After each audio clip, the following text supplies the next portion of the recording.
Yo, what's good, Knicks fans? What's good? What's good? What's good? It's your man, Uncle Freezie. Ready to chop it up about these old school Knicks. What's happening? Yo, we had some amazing things happening this weekend, man. Let me get myself straight in front of this camera, man. I always be sitting at some weird angle, man. I don't know. But yeah, man. So we got a lot of stuff, man. We did a old school fantasy draft. I put the stuff on the community tab, bro, and I'm splicing up a video right now to shorten it up, an edited version. So when that is done processing, I'm gonna put that up. And yo, AD, what's good? Uncle Freezie. What's good, What's going on, sir? Amen. Knick Nation, salute. Hey, so let me first start by throwing a lime grenade in your lap. So I'm out shopping, and a dude see me, and he said the first thing he say, "You a Knicks fan?" He asked. Like, of course I'm a Knicks fan. Why would I have on a Knicks shirt in South Carolina? You know what I'm saying? So he like, nah, man, you could have just got it from. I'm like, hey, young fella, don't play like that. He like, yo, but for real, the Knicks gonna do something. RJ Barrett is the best draft pick y'all ever had. Oh Lord. So I was like, and the company I was with started sucking their teeth. Cause they already know I'm about to have a meltdown, bro. They know. Absolutely. Bro, they already know I'm gonna have a utter and complete thorough meltdown, sir. He was about to give him the Walt Frazier story. I was like, young fella, what'd you say? He's like, you heard me, old man. RJ Barrett is the best draft pick the Knicks ever had. He the best thing that ever happened to the Knicks. Y'all were trash, and then y'all drafted RJ Barrett, and now y'all something. How old was he? Like 9? No, this dude is like 30. Bro. This dude said RJ Barrett is the best draft picks the Knicks ever had. That's what happens with young folks. Sometimes you can't save them from themselves. You can't save them from willful ignorance. You just can't. Bro, listen to what I'm telling you, man. He said RJ Barrett. And you know I love RJ Barrett. You know I love RJ. Absolutely. Right, you know I love RJ. I was telling Knicks fans back when Noah was getting butt naked in the street. Noah was getting butt naked in the street. I was like, yo, trade this dude and tank for that high school dude, RJ Barrett. Right? I remember. Right? That's what I was saying. This is before RJ Barrett at Duke. This is before Zion became an international sensation. This is before Ja Morant. This is before all of that stuff. I was like, Knicks fans, stop what you're doing. Right. And tank for RJ Barrett. And it was like, no, you, Mr. Don't ever tank under no circumstances. Yeah, I was like, yo, bro, I don't believe in tanking. But for this kid, we can't take no chances. You feel me? And then this dude, bro, I'm walking, minding my business. Hey, man, you a Knicks fan? Yeah, why you think I got a Knicks shirt on in South Carolina? I'm in the backwoods.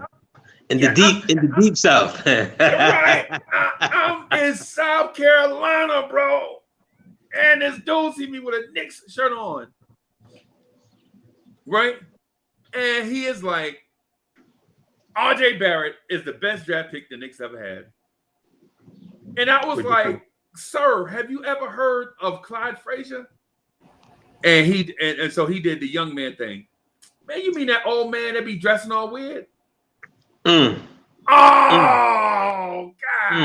Oh, no, you didn't, young fella. Them's fighting words. Them's absolutely. And his homeboy. Fighting words. And his homeboy, you know how it is when young fellas get together, they be laughing. They have a crew, right? They're like, that man took his curtains down and made a suit out of it. Right. You know, some ridiculous stuff about the great Walt Clyde Frasier. Absolutely. Bro. Absolutely. Bro. I didn't even get a chance to talk about Pat Ewing. It's not worth it. Once he goes to the RJ Barrett, I mean, his history starts with what, 2003, basically. Maybe, yeah, because 2003 would be what, 18 years ago, and this dude was he looked like he was about 30. Yeah, but you know, young people nowadays look old as hell, so he might have been 20, he might have been 25, but who knows, right? But what I'm saying is, how you gonna come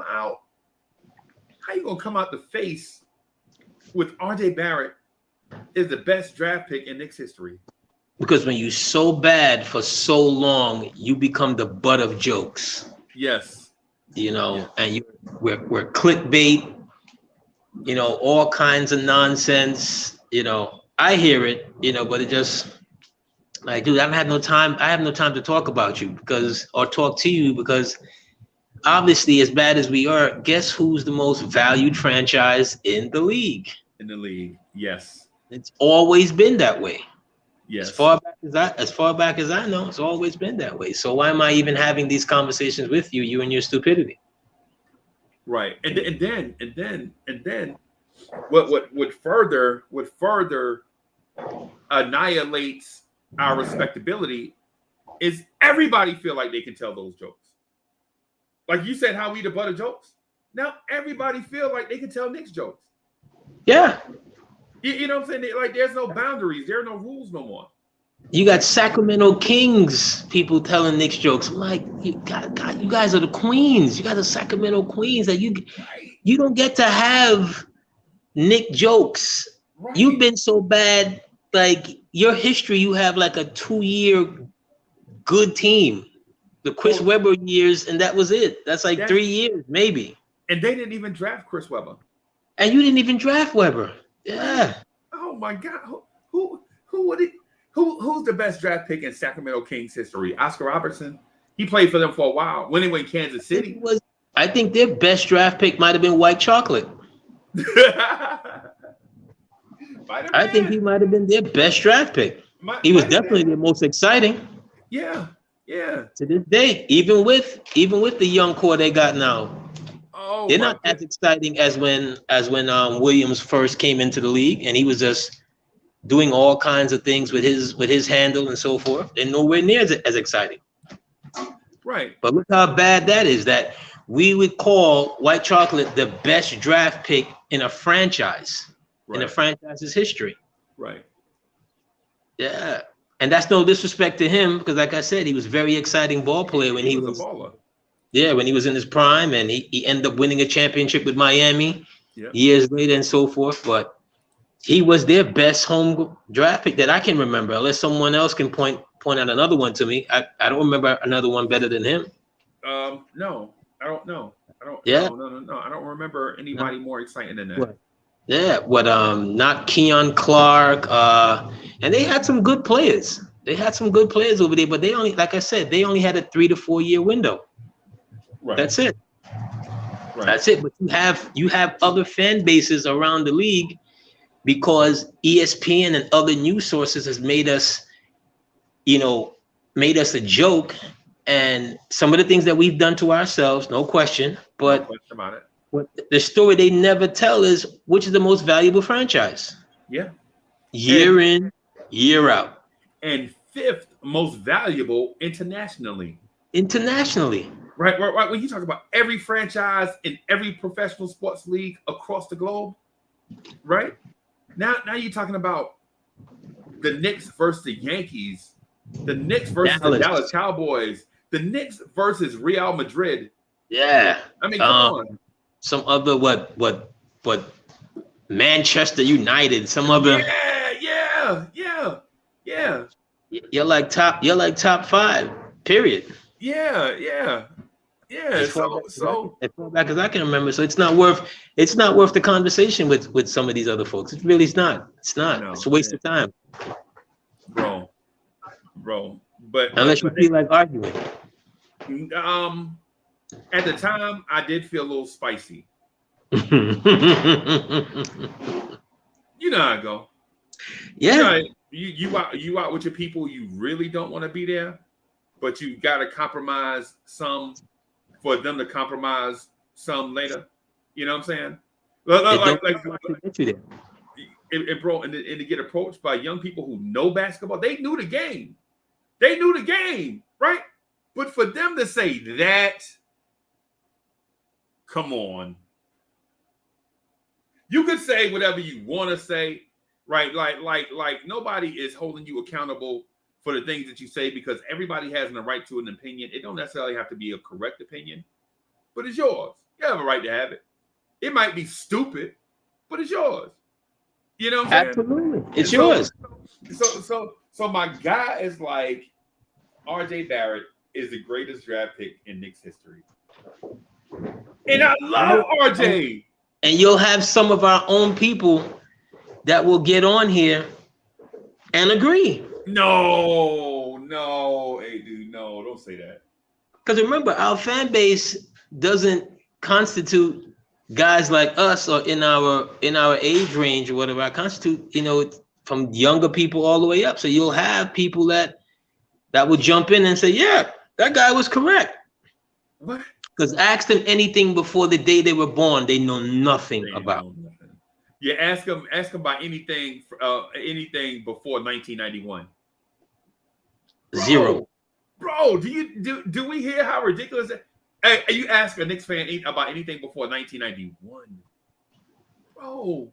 They know nothing about it. Oh, Zero. My God.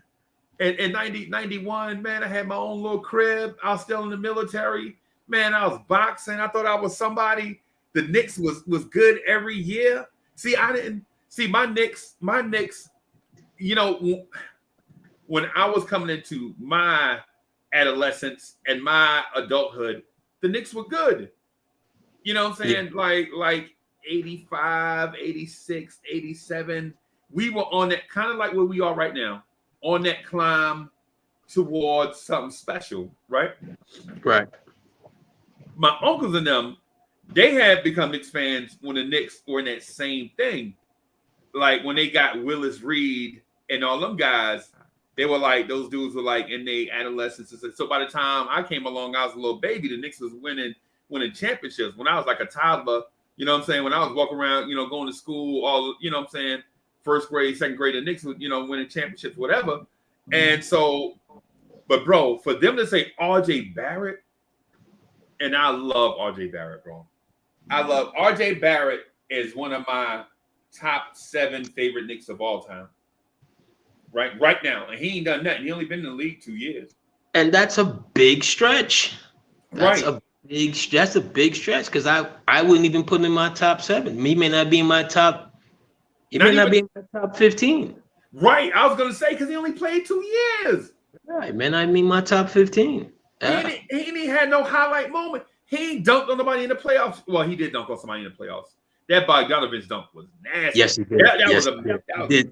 He did catch your body. He did catch your body. He did catch your body. that was disrespectful. He did. Absolutely. So yeah, absolutely. So I give him that. Yeah, he did catch it. He did catch his first playoff body. Absolutely. Yeah, absolutely. Man. Yeah, that Bogdanovich dunk. That just oof. Yeah, that was disrespectful. Ugly. Yeah, and it happened in the Garden. Sure. Yeah, sure. Yeah. He caught his moment. He caught, or I should say, he caught his first moment. Yes. He caught his first moment. And to RJ's credit, I liked his bravado when we were down. And he came out and was like, yo, we're going to win the next game. We didn't win it, but if you don't believe you're going to win it, why are you here? Yeah. If you don't believe you're going to win, get out of town. Whether you don't say it or you say it, you should ooze confidence as in, we're going to win. Right. We're going to win. People used to get on Ewing a lot all those years because he would say, we're going to win. Because he believed it. Right. You speak these things into fruition. Right. This is what I want to happen. And I believe we're going to win. I'm pumping confidence into the other guys who may be lacking confidence. Right. So if you want a team with Elfrid Payton who's sitting on the sideline sulking, you know, you want to pump him up too. Yeah. You want to pump up everybody. Because it's all hands on deck in that moment. You need everybody. You know? Yeah. It's all hands on deck. So he'll, you know, if he remains a Knick, I see him doing good things. I see him doing big things because he has that kind of energy. He has the kind of work ethic that you want every young player to have. You want every young player to work as hard as a Russell Westbrook. You know, even if you don't agree with, you know, with the ends, you agree with the means and how you're gonna get there. Right. And if you're not gonna work hard, you know, then how are you gonna win? Right. If your work, and it has to, when you're the big dog on the team, your work ethic has to permeate through the whole team. The entire team. And if it's not, then management needs to move those pieces that's not in lockstep with you, in lockstep with who we think our best player is gonna be. Right.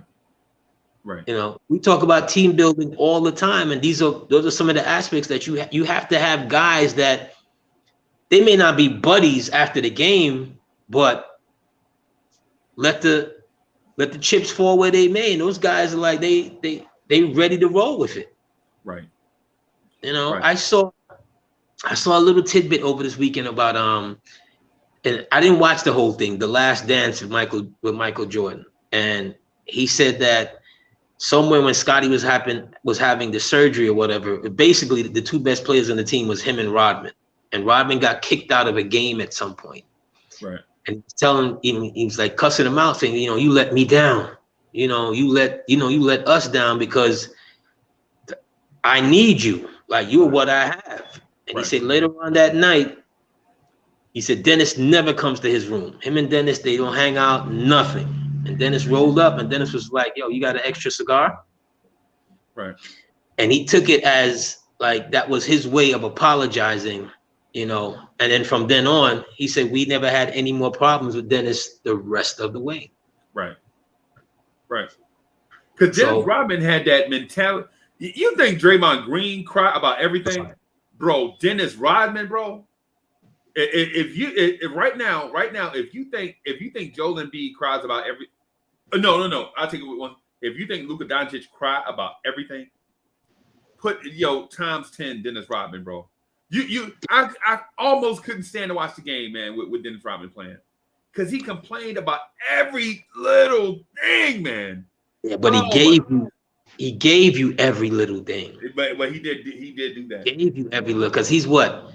I tell people, Dennis Rodman may be the only man that I knew in NBA history who came out as a shooting guard or in a guard position, and by the time his career is over, he's a power forward. Yep. Bars Diaw did that, but yeah, I understand what you're saying though. Yeah, but he literally, like, his maturation process went to something where you can count on him for 15 to 17 rebounds every night. Yeah. From when he started as an energetic, jack of all trades kind of dude, you throw him in. A lot of people don't remember this. I heard Gilbert Arenas was talking about, players from back then and playing in today, and Dennis Rodman was only 6'7" and 210 pounds. There's no way he's guarding LeBron. There's no way he's guarding this one. I said, in the playoffs, Dennis Rodman stopped Shaq. Yes. And I'm not talking about a play. I'm talking about a segment of the game. Yes. Like, when I heard him say it, immediately that popped into my head. I'm like, Gilbert, sometimes, and you were one of my favorite players to watch, but sometimes you try and be too friendly with the nowadays guys and so forth, and you don't even remember the climate you played in. Right. Like, literally, Dennis Rodman, they threw him on Shaq, and that was it. Right. I saw this dude guard in the same game. I saw him guard Shaq and Penny in the same game. In the Same game. The dude can guard Penny Hardaway and Shaquille O'Neal. What? Now, mind you, both of these dudes, pound for pound, were outliers of their position. Shaq at 300 pounds and Penny at 6'7", 6'8", was an outlier for the point guard position. Absolutely. Right? And Penny wasn't just a big guard that could pass. I mean, you know what I'm saying, a tall guard that could pass. Penny was an exceptional athlete at 6'7", 6'8". Absolutely. And he had legit. Penny Hardaway was not a point forward. Penny Hardaway was a point guard. Yes. Right? You feel me? At 6'7", 6'8". He was a guard, moved like one, handled like one, passed like one, and was unselfish like a point guard. Like a true point guard is supposed to be. Absolutely. Oh, my goodness. He's one of those players that injury robbed him of his greatness. Right. Injury literally robbed him of who he was so destined to be. Injury and that finals in '95 against Houston, right, robbed them of it. It just because look at it. We touched on it a little bit last week that Orlando was coming. Yes. So, and there was a time that Orlando was just mollywopping us. Once they became into the full flight of who they were, when they had Nick Anderson and Scott. Dennis 3D Dennis Scott, and they finally got Horace Grant and Penny and Anthony Goldwire. Anthony Goldwire. We had nothing for them. No, they were too big. They were too athletic. They were just bro. Like their backcourt is average 6'7", 6'6". Our backcourt is average 6'1", maybe 6'2". Right. They were just absolutely in that, because the year before Indiana swept them.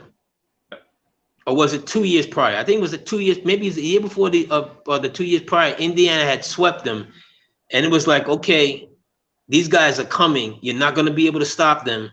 And by '95, it was like, okay, the Knicks, you guys are going to have to. And that's another reason why I believe that Riley decided to move, because he looked at Orlando as, if you guys don't do something to keep up with that absolute locomotive that they have there, who was 3:30 before lunch, and you can't do nothing with, and they have the point guard at that time, and he's unselfish, and he can score, and he can do whatever he wants. Like, we have no chance. If you don't do something radical to change this, we've got no chance. So it's easier for me to go someplace and go build someplace else and not watch these guys pound us out anymore.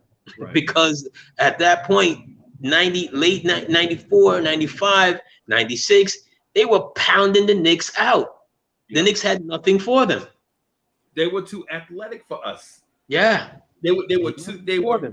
And so in 95, the writing was on the wall that style that we played from the late 80s, early 90s was outdated.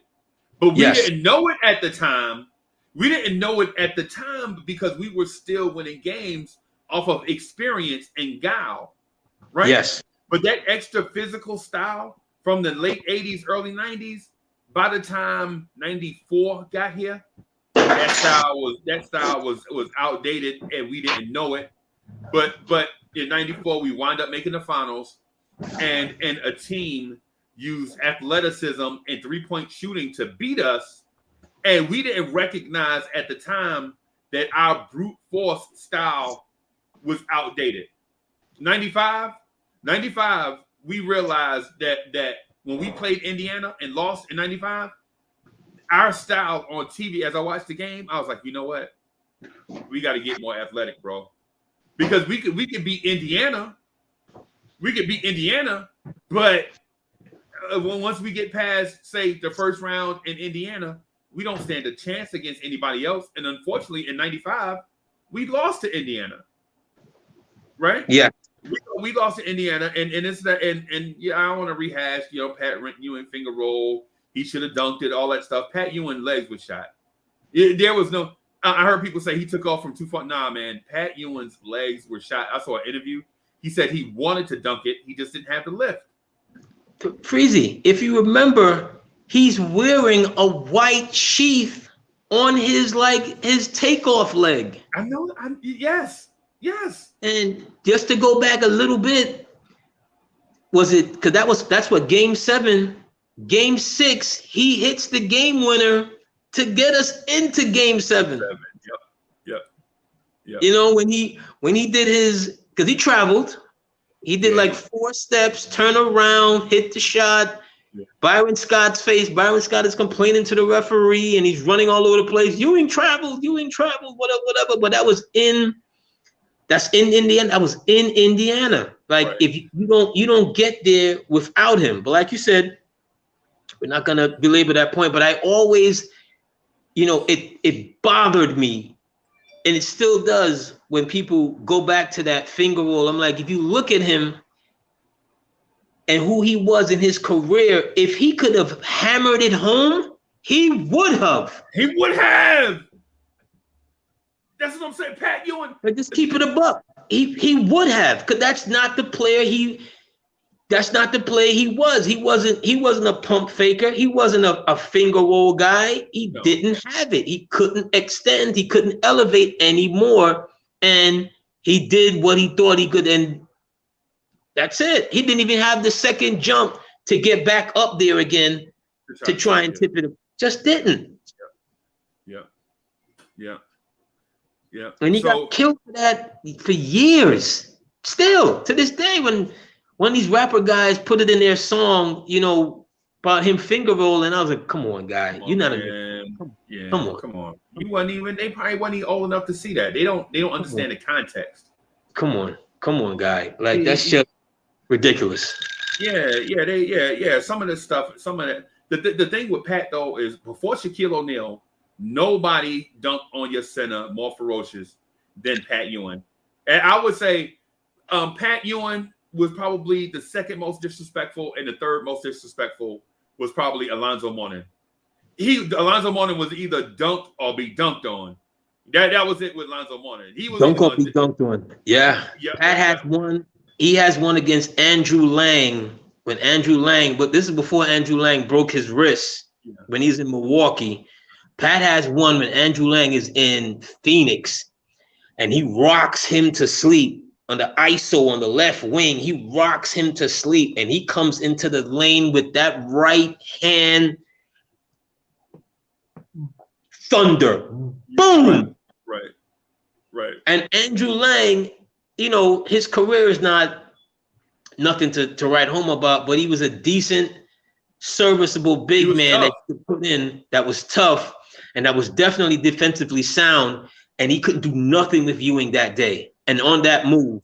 Because centers don't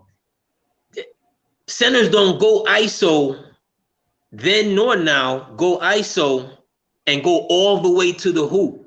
Right. And it's able to not just dunk on you, but dunk on everybody that's on your team. Right. That gives it to everybody. That's the kind of move that makes your coach go, okay, we're gonna need to, in the off season, we're gonna need to move this guy out of here because we just can't have this. Right. You just can't. But those are, we talk about Ewing a lot. Since we started, and we've given him, a lot of shine, good, bad, whatever, and deservingly so. But I think as time goes on over in the NBA, in the annals of the NBA, he gets less respect as time goes on, because he doesn't have the championship, and he gets, it's like, dude, there's a lot of great players that don't have rings. A lot of them. Yeah, that don't. But when your peers respect you enough to put you on an all-time team, it says something, because he's going to be on an all-time college team. Yeah. He's going to be on an all-time high school team. Yep. just a great player from since the time he started playing. Period. End of story. And speaking, since you mentioned that, I have to bring up the fact that Friday night we did an all-time NBA draft, right?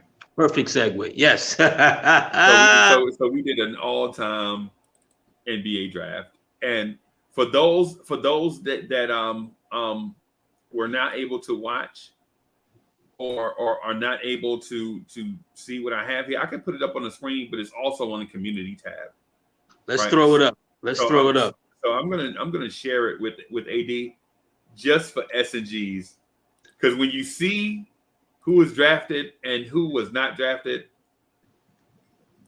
yeah, S&Gs. How about that? Right. So, AD, I don't know if you can see. I don't know if this is big enough for you to see Enlarge it just a little bit more. Yeah, I'm gonna do that. Just give me a sec. Okay, I got it on my big screen. I got it on my big screen. Okay. All right. So I'm trying to put it in a place where we can see most of the names. Okay. There we go. All right. So first, let me start by telling you, so I asked the guys to do a starting five of the cats that they drafted. Okay. Right.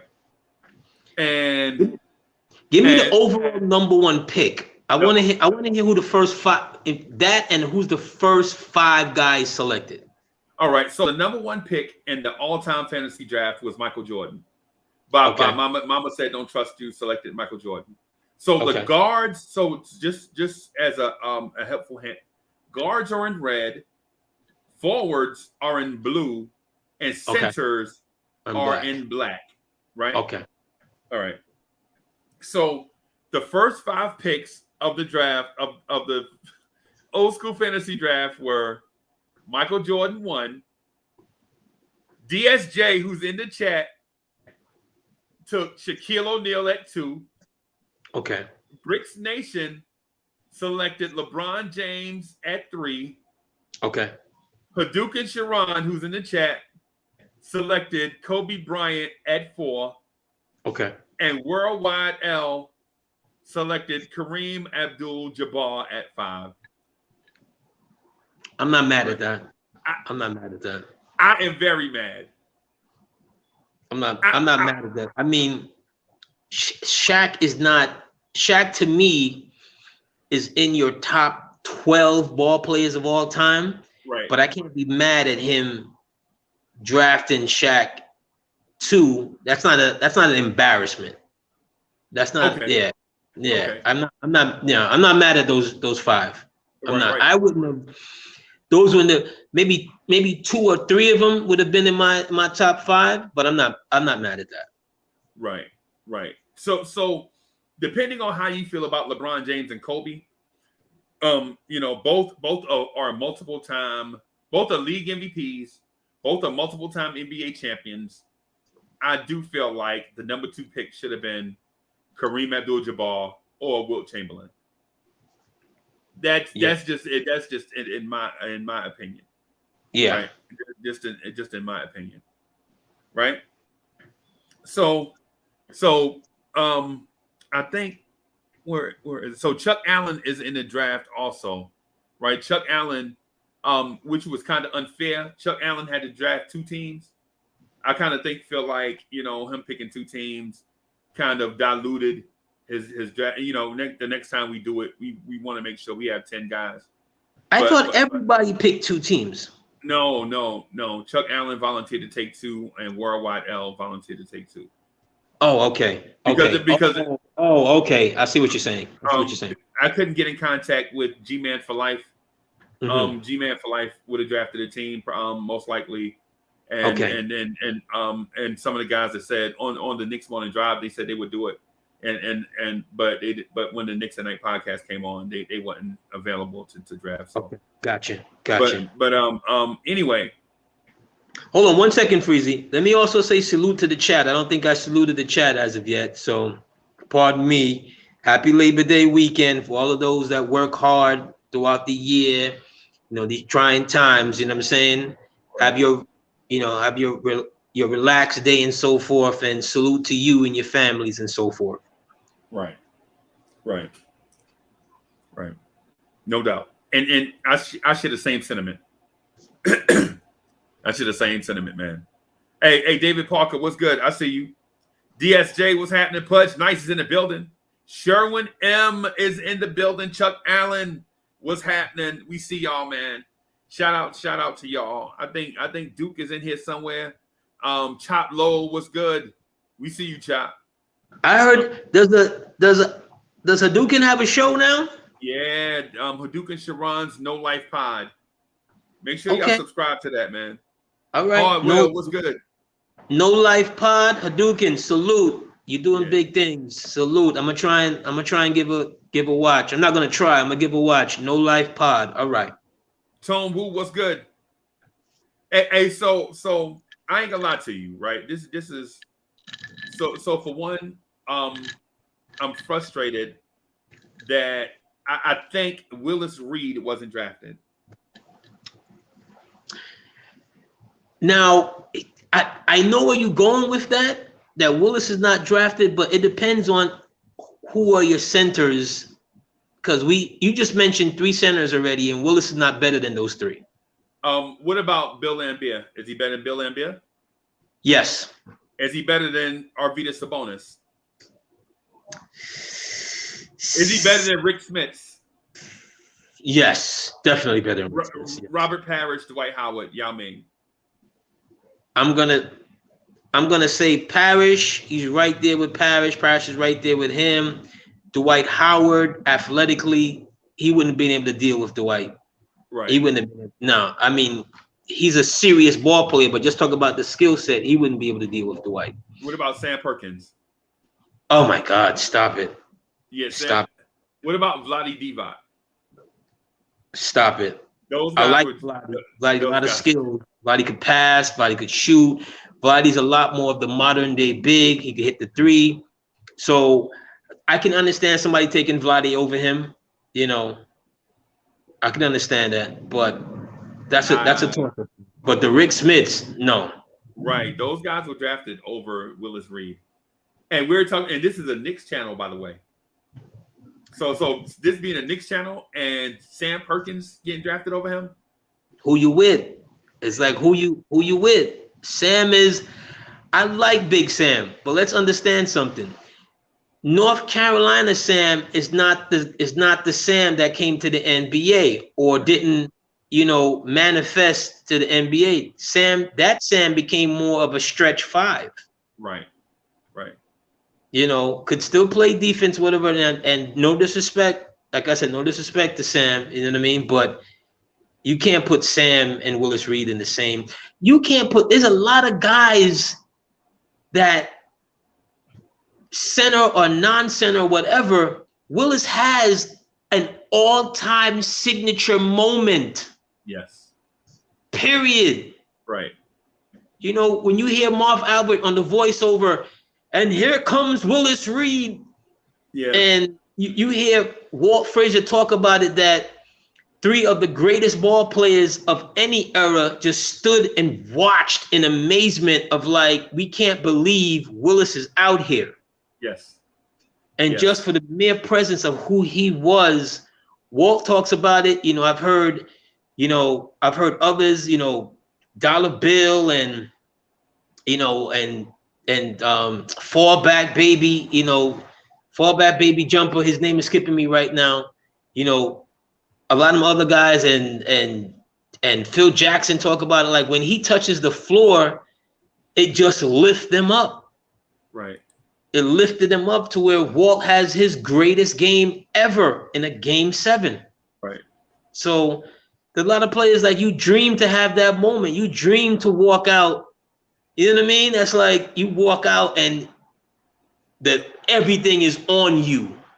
Right. And you're walking strong, and you got the white warm-ups on, and your entire fan base is going bananas. Yes. Right. And then you start playing, and you you dragging the leg up and down, and then you hit the first two, bang, bang. Right. You hit the first, mind you, you don't take another shot, or if you did, you didn't hit another shot, but you hit the first two, bang, bang, and we go off the history. Right. Right. You know, so just those things alone, some of those players that we think are great, are they really great when the lights are on? Right. Bro, you know, I'm gonna just say this. Moses Malone was not drafted. Notice I didn't say Moses Malone's name. That I saw that because I was in and out during the night. There was a couple of names that I mentioned. I remember me putting it in there. I was like, no one took Bob McAdoo. Right. Oh, the scoring machine. I put it in there. I thought you'd have drafted him. I literally put it in there. Somebody had to draft Bob McAdoo here. Man, and so what I was focused on, no lie, what I was focused on when I was drafting is I wanted to get I desperately wanted to get a combination of Rick Barry, Dr. J, George Gervin. That's what I wanted to get, that mix, right? And so I didn't get a chance to get Rick Barry. I don't think he even got drafted. And honestly, I thought about going Rick Barry in the second round, but guess who fell to me in the second round? Magic Johnson. I saw that. That Magic lasted, but you know, again, for a lot of not just young people, but people in general, like take a look at Rick Barry's numbers. Like literally, take a look at Rick Barry's numbers. Rick Barry's giving you like 30 a night. Right. That's what I'm saying. In his prime, he is literally giving you, and he's probably like what, top 3, 4 free throw shooter of all times. All time, bro. With an underhand set shot kind of thing. Right. Bro, it's crazy. Like some of these guys that we, and no disrespect to Nick Van Exel, but I saw when somebody drafted Nick Van Exel, and I was like, and I was looking to like who was still left. I was like, no, you can't. You just can't. You got Hondo out there. You got championship pedigree out there that was just still out there. It's like it's a lot of guys that I like. Nick the Quick from Cincinnati. Always did. Right. Always did, but he's a guy that goes undrafted to me. Undrafted. He's not a top 100 player. Oh no. So at the end of the day, this draft, we basically selected the top 100 players, basically, right? So did anybody draft Sam Jones? No, I thought about Sam Jones also, and JoJo White. You're looking at guys that got like 10, 11 championships apiece. Right. Bro, so the thing is, so this draft is Andrew College said James Worthy, right? Bro, there were so many names that were picked out of play. So let me tell you this. So I think overall in the recap, I was told that I had probably the worst team, right? Basically. So my team in the first round I drafted Wilt Chamberlain. In the second round I drafted Magic Johnson. In the third round I drafted Bill Russell. In the fourth round I drafted Karl Malone. In the fifth round I drafted Dr. J. 4 rounds went by and nobody drafted Dr. J, bro. And then in the 6th round, I drafted Clyde Frasier. I remember when you drafted. I remember you was like, if I don't draft him right here, I can't be the biggest Clyde Frasier fan. I remember. It's like, if I don't draft him right here, I have to draft him right here. It lot of it was.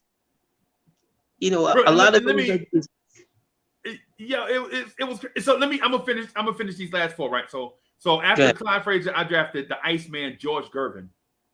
And after George Gervin, I drafted in the 8th round, bro. In the 8th round, I drafted Jerry West. Jerry West?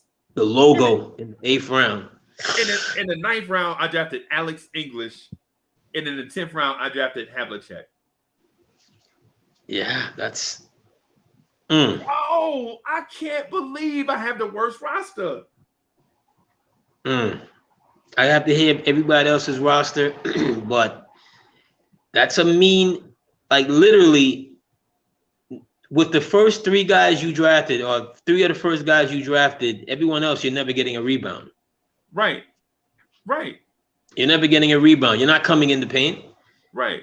If I'm just starting wise, if Wilt is my center, and Russ is my power forward, the lane and the perimeter is totally protected. Like, where are you going here? Like, both guys have grabbed what, 45 and 50 rebounds in the game? Yes. 55 rebounds in a game. Like, yes. One guy can score you 100 in a game, even if you say, well, he wouldn't do that today. Against today's center, Wilt is in today's center. Oh, please. He's killing. That's just a fact. He's killing, because he would have never, you could have never say, well, go to the dunkers line. Right. Or we're going to run down here and shoot this 3 real quick, and we're going to keep shooting 3s. He's going to punch somebody in the head. Right. Bro, and then the thing what people don't know about Wilt Chamberlain is this. Wilt Chamberlain could bench 550 pounds, right? He worked out with Arnold Schwarzenegger, right? This is when both were in their prime. And this dude was a world-class high jumper. And volleyball. Yes. 100 meters. Yes. And the dude, and what people don't realize is at 7'2", 275, he ran a sub 4.540. Sub 4.540. That's 7'2". Yes, and then he didn't even train for it. A dude said, "Hey, well, nowadays people are timing themselves in the 40. How fast you think? How fast you think you can run it?" Wilt was like, "I think I can run it in 4.2." The dude was like, "Get out of here, 4.2." And Wilt was like, "Okay, let's try it. I ain't trained for it, so let's do it." And he did it in sub 4.5. Dude just took off dress clothes, grabbed a pair of sneakers, and ran a 40 in sub 4.5 at 7'2". At 7'2", that's it, his records and everything that I think he still owns like 70 records today. Right. When he retired, he owned like 140, some ridiculous amount of records. You can't make that up. You know, the big one is like he scored 100 points in a basketball game. I don't care when he did it. He scored 100 points in a basketball game. Do you know how physically fit you have to be without hitting a 3-point shot? Right. Without hitting a 3-point shot, he scores 100 points in a basketball game. That's just physical dominance. Right. You know what I mean? That's just, and then he has the nerve. I heard him talk about it a couple of times. He said, "Yeah, after the game, I went back to New York and I got a ride with some of the Knicks ball players, and we rode back to New York together." Like, so you had the nerve to get into the car with the guys that you just literally dominated. Right. You can imagine what that car ride is like. Right. That car ride. All I'm saying is, like, dude, what was you doing? Like, I turned around, I hit the turnaround jumper, left hand, right hand. That's another thing. A lot of these guys today, they don't possess both hands. No. Can't use both hands. Like some of the things that we are complaining about RJ and Randall about is that you got to work on your right hand. You'd have never been able to tell some of those guys that back then. Like, you couldn't tell that to Wilt. It was like, yo, I use everything. I can do anything. Right. Whatever you want, I can do it. Right. He would dunk on you with one hand, and the other hand was the Big Dipper. What you want to do? You want to get dunked on, or you want me to use the Big Dipper? I mean, come on. I heard another one of those guys from back then say, yo, Wilt could jump from the free throw line and just dunk it in. He did that at the free throw line one time, and the ref called it an illegal play. Right. And the teammate of Wilt goes, like, what are you talking about? Right. He said, hey, I've never seen anything like that in my life. I don't know what I could call that. Right.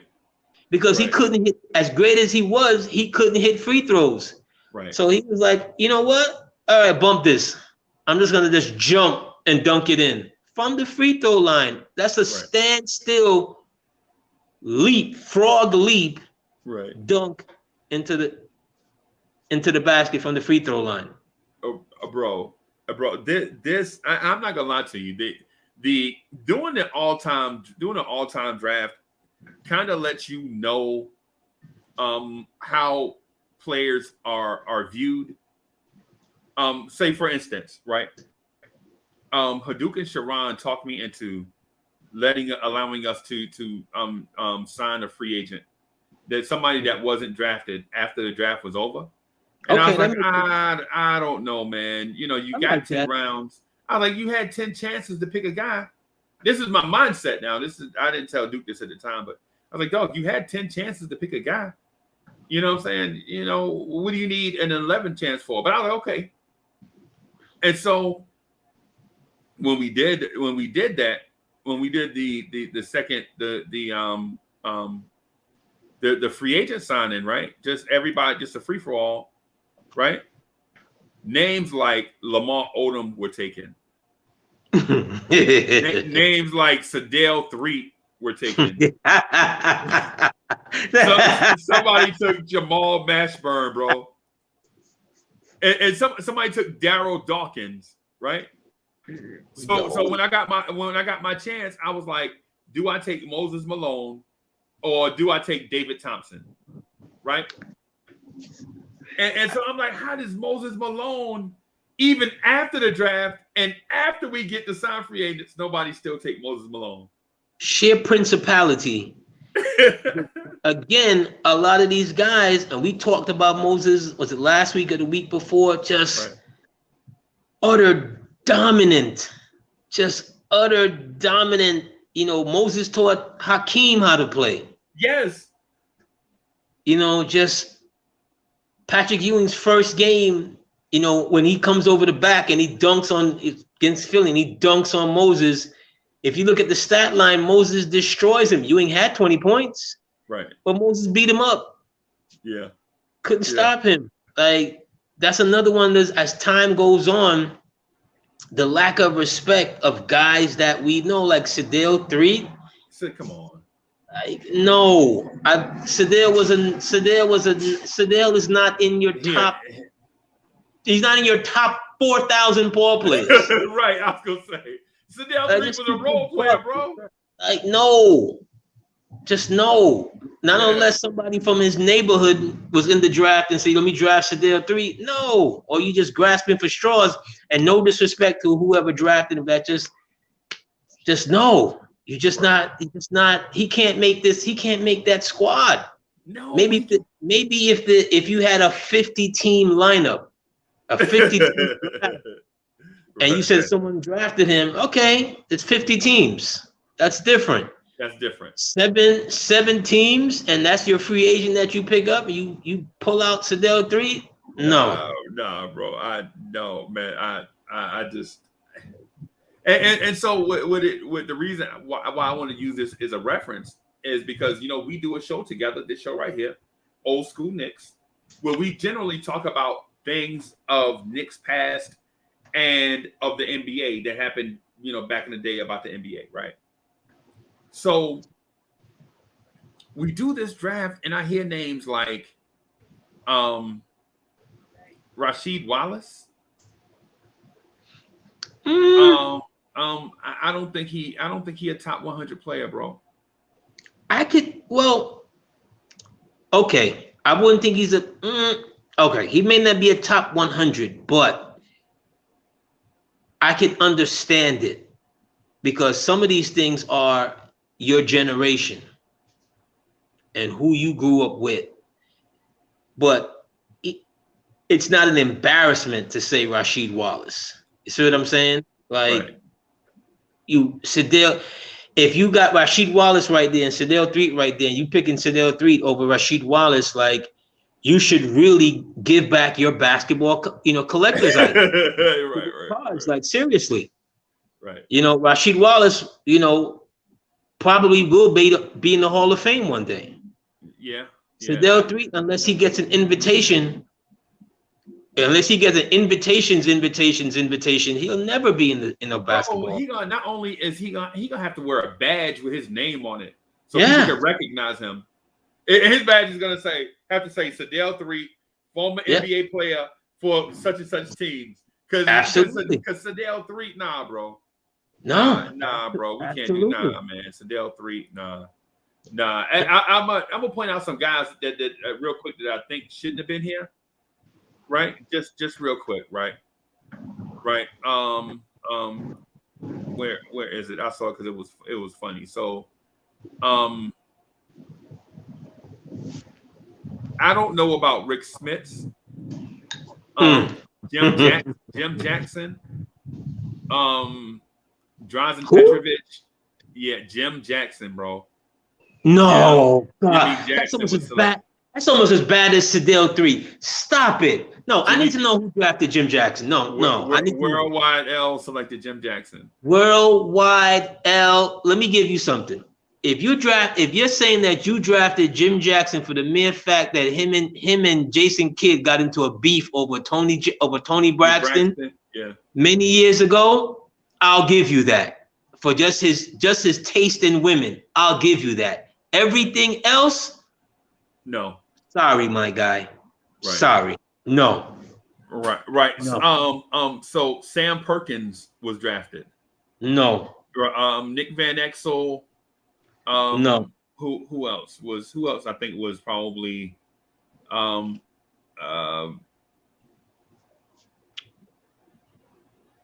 it was one or two other people. I can't. Did somebody draft Yao Ming? Yes. Yeah. Yao Ming was drafted. Yes. Julius Randle was drafted with the last pick of the draft.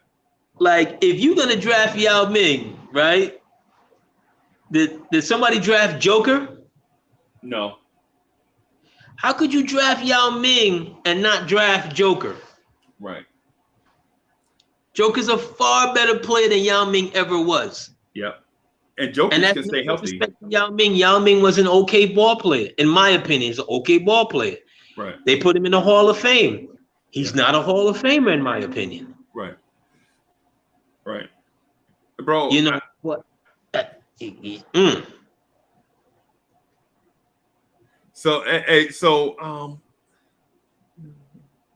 Well, the thing about it, and I'm gonna take this down, man, because I think we probably have to do for this is a recap show. We'll have to do a recap show for that, so the GMs can come on and explain why they took the guys that they took and defend themselves, because they probably sit there going, "AD, I thought you was my man. How you doing that?" Yeah, Uncle Freezie doing me dirty. It's not personal. Yeah. It's not personal, family, but I'm sorry. Jim Jackson can't be Jim Jackson, Freddie Jackson, Michael Jackson. No. Right. No, you can't. He can't be on this team. Sorry, he can't be. He can't be one of your free agents that you buy to pick up. It's just no. It's like Christian Laettner making the dream team. Yeah. He made it simply the fact that what he did in college as a college great ball player. And I can understand it, because as a college great ball player, he's one of the 10 to 15 greatest college players to ever play this game. Yeah. College greatness and clutch. Absolutely. But college greatness and college clutchness is not the same as the NBA. Because if it was, Keith Smart would be an all-time great NBA ball player. As soon as you said Keith Smart name, man, I want to jump out a window. But he had one of the greatest moments in college history. Yeah. He had the Jordan moment. The same shot, the same play from the same spot on the floor. You know what I'm saying? So yeah, absolutely, yeah. So absolutely. but man, the fact that Mama said don't trust you, drafted Tony Kukoc with the first pick in the third round, Yeah, made me think Tony yeah. Kukoc. I saw his name up there and I asked. I was like, "Who drafted Tony Kukoc?" Bro, you should, if you needed a Chicago Bull that bad, you could have drafted Bob Love. People don't remember Bob Love. Bob Love was a ball player. Come on, bro, man. Bob Love was a baller, bro. Before Jordan. Now Bob the Love Chicago. he was a stammering jack. Could barely get words out until after his career, where he finally, got some help from a speech therapist and so forth. Right. And his story, Bob Love. I'm glad you mentioned that name. If you look at Bob Love, who was making millions of dollars, in his time with Chicago and so forth. Right. Bob Love was working in a hamburger shack when it was all over. What? I didn't know that. Yeah, he later, he talks about it, bad investments, the women he was involved in, and he just needed a job. And he ends up, I think right now, if you look him up, he was like an owner of several parts of the franchise and whatever. He just worked himself. He needed a job. Right. Right. Like, as funny as Ron Artest working in Target was some years back, Bob Love was in the back on the grease fire cooking the burgers. Wow. And you can't miss him because he's 6'9". Right. So you got people walking in there taking pictures. That's Bob Love. That's Bob Love. Yeah. Bob Love. But I think, is it the hamburger situation or was it a car dealership? Something. I'm drawing a blank, but one of the two. But he talked about, he said he needed a job and he went back to school and, got the whole speech impediment thing, behind him because all them years that he was playing, he couldn't get out 5 words. Right. But he was just uber athletic. Right. But that's one of the names that we hardly hear about, Bob Love. Salute to the king. And when you look at his career, he is one that started off slow and built to a very high crescendo. Bench player, no minutes, 6 points a game. He wound up averaging like 22, 23 points a game, 5 or 6 years. Right? That's a lot of points, right? 22 points a game over 6 years, man. That's a lot of points. That's a lot of points, man. You definitely touched on something. I think we definitely need a recap with all of the general managers, and let's go over it. And don't be mad at me, gentlemen. You know what I'm saying? Because you know what it is Knicks family for life. I say it every time I come on here, so it's never nothing. And I poke and I fun and whatever. But we do take this, especially for the guys that are no longer here, in their careers and how good a ball players that they were. Like a ball player that we've never touched on, Sidney Moncrief with Milwaukee. Paul Pressey. Marcus Johnson. Oh, Marcus Johnson. But Sidney was the head of the snake at that time. Paul Pressey is probably one of the first point forwards. Yep. Because the point forward really is a creation of Don Nelson. Yep. Don Nelson is really the creator of the point forward, or the real modern day point forward, like what we think. And Paul Pressey was one of those guys that those Milwaukee Buck teams that early Craig Hodges was on that team. Yeah. For guys who are looking for, when you draft and you're looking for shooters, Sedell Threet's not a better shooter than Craig Hodges. No. Not even close. Not even close. But it's, that team, those guys from that team, from the Milwaukee Bucks team that just, was just grinding, and they had Terry Cummings when they traded, when the Clippers used to be in San Diego, and they traded for Terry Cummings.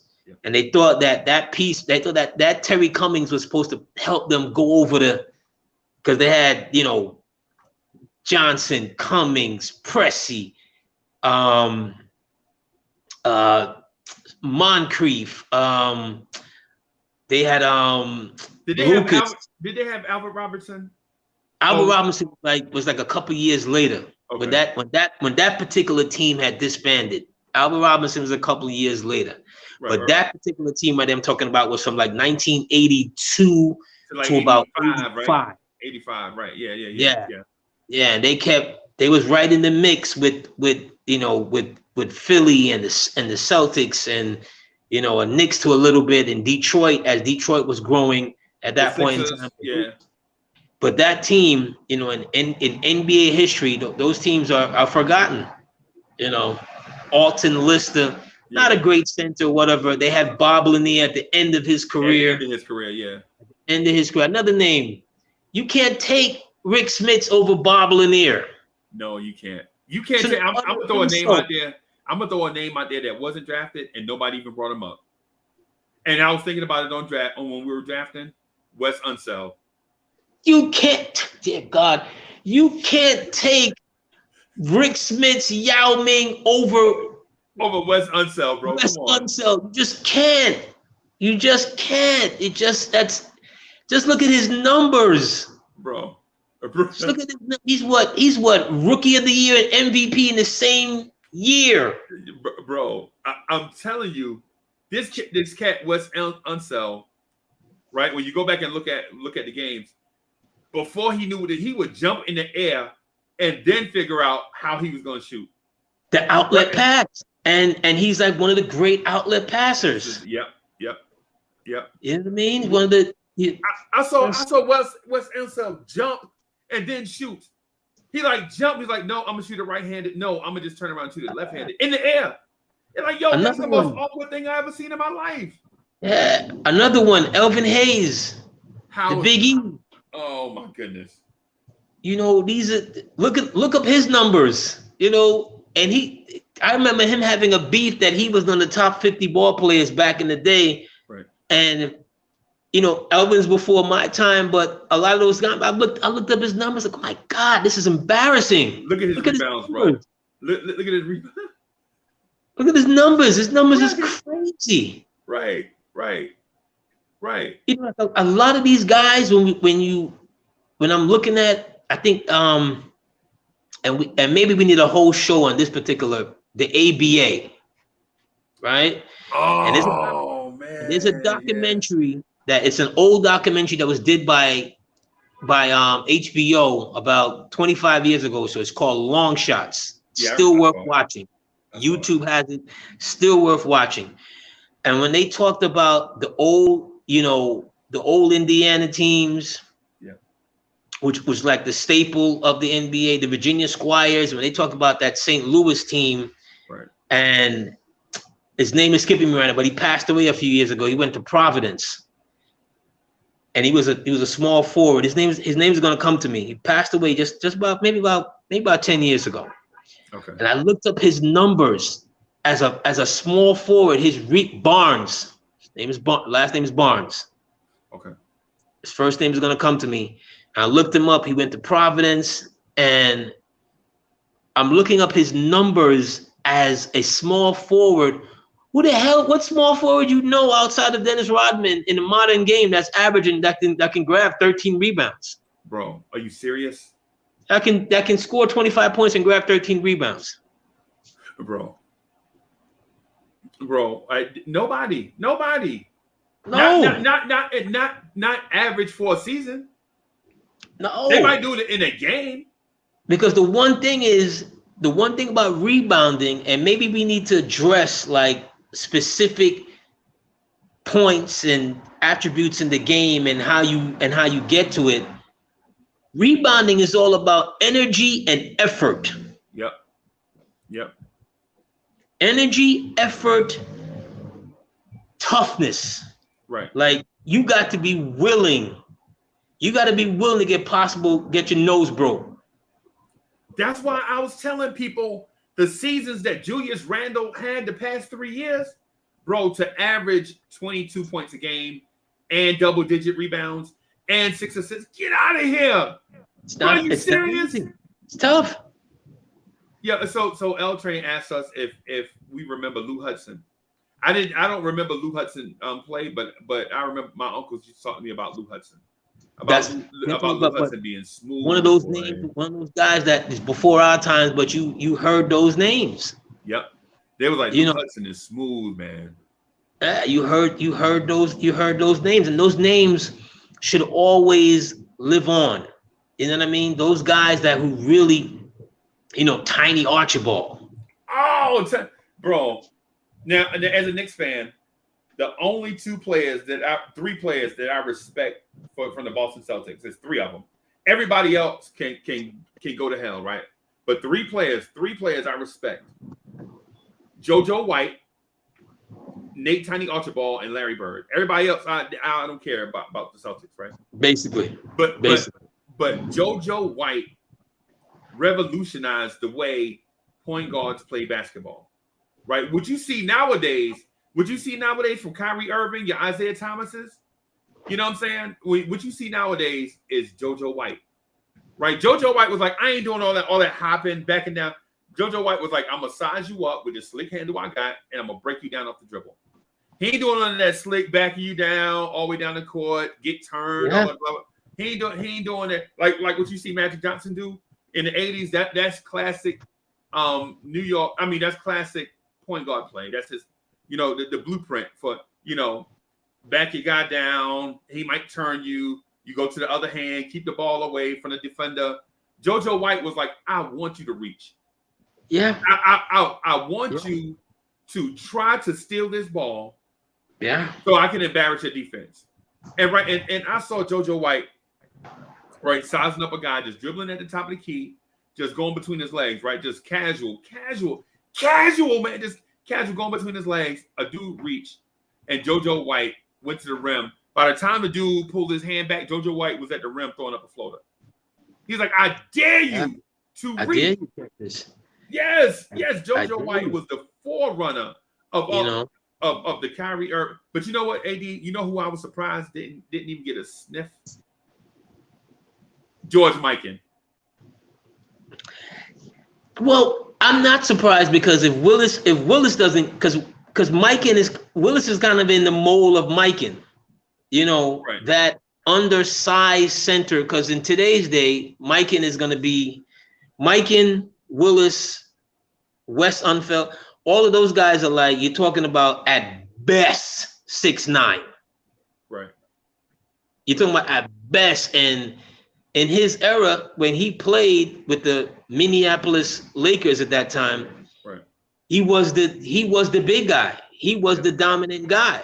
So right. It depending on, what team I'm building. Because if I got your big guys on my team, I'm not even thinking about Mikan, because who's he starting over?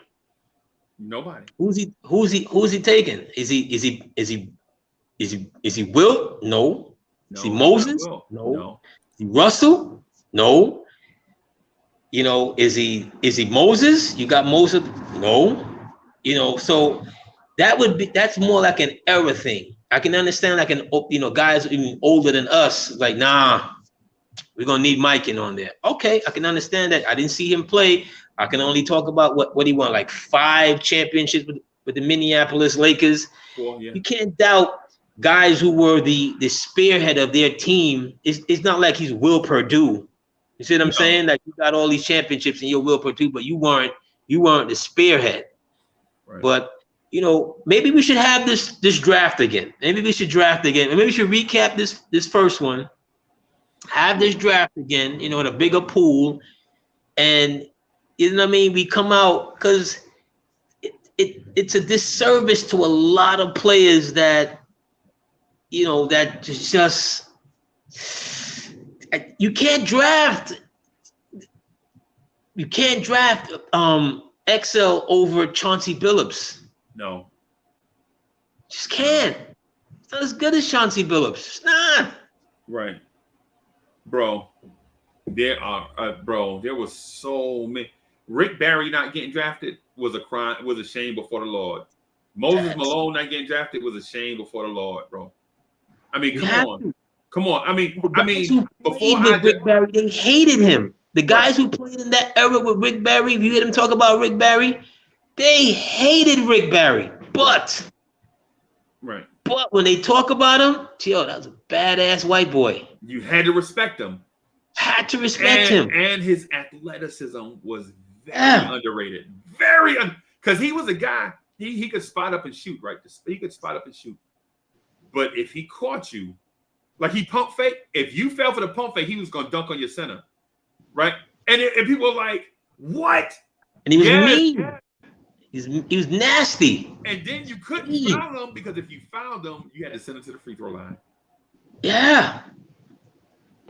Yeah, I mean, there's a lot of guys, over the NBA, the course of the NBA, the history of the NBA that we're gonna forget. Guys that just because that's just the nature, that's just how time goes and the nature of generations. And the one thing I've always loved and I think respected about myself as an individual is that history was always my favorite subject. Right. And I get that from, sitting with my great grandmother who's since passed away and so forth, and a lot of the OGs at that time, because if you don't know like what was before you, you don't really have a concept as far as what's the standard. Right. You know what I mean?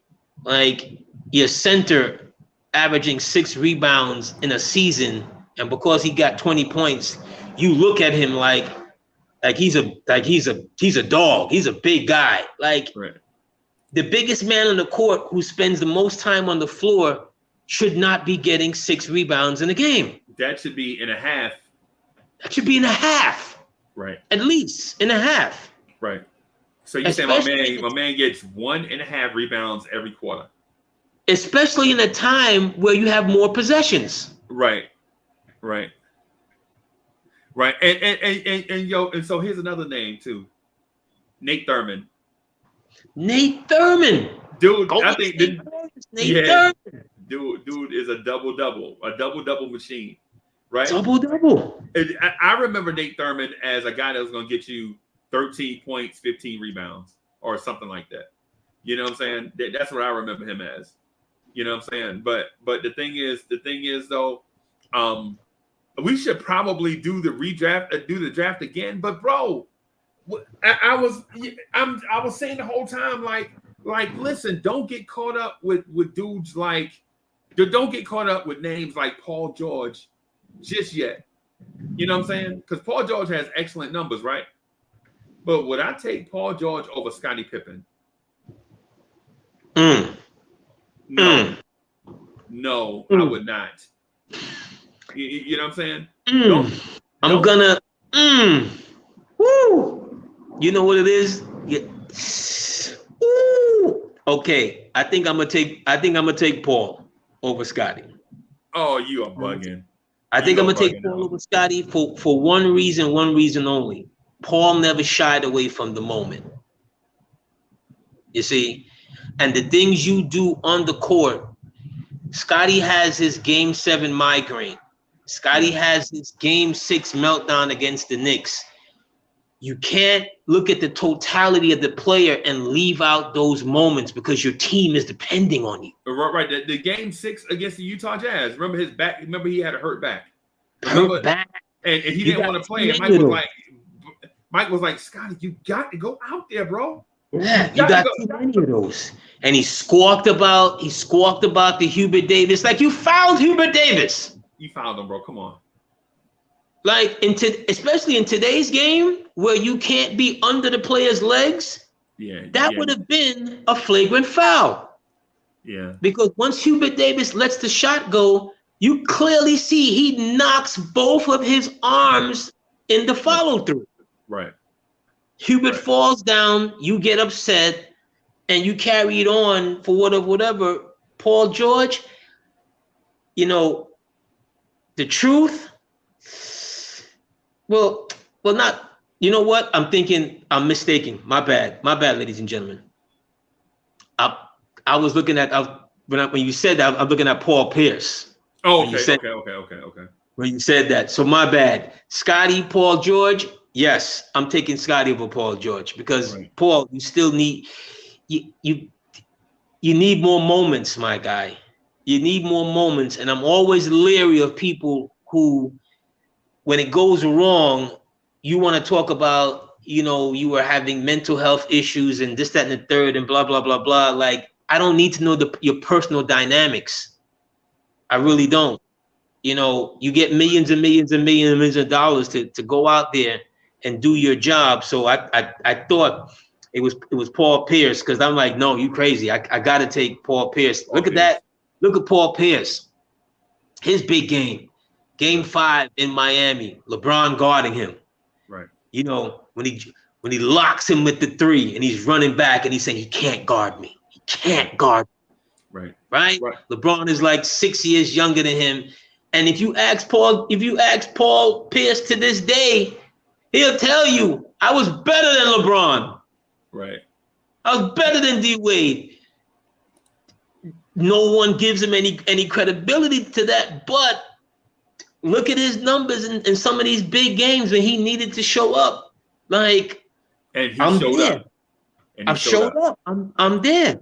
Yeah. But that game right there, always, because I remember I was on a flight coming from Miami, and me and this dude was talking about it. We're watching the game, and Paul drills that 3, and he's running back, and he's like, yo, you can't guard me. You can't guard me. He can't guard me. And the guy turns to me and he goes, what do you think? I said, next game is going to make or break LeBron's career. Yeah. And he comes out and he has maybe the best game of his career. Yeah. That game 6, because if he loses that game 6, when Boston is up 3-2, he loses that game 6. He already had the meltdown against Dallas. We're probably looking at him a whole lot different. Way different, because it was having too many of these moments, outside of the 25 points against Detroit, going to the San Antonio Spurs and so forth and so forth. He was having too many of these moments where, like, dude, you're too great for this. Right. You're too great for these moments right here. And that team, to their credit, to a man, maybe outside of Ray Allen, they hated LeBron. Yeah. Yeah. They got no better pleasure than sending him home every year. Yeah. And it was because of politics too. Now, not because of it was because these dudes were established stars, and the league is going to tell them that this dude coming in is the greatest thing since Jordan.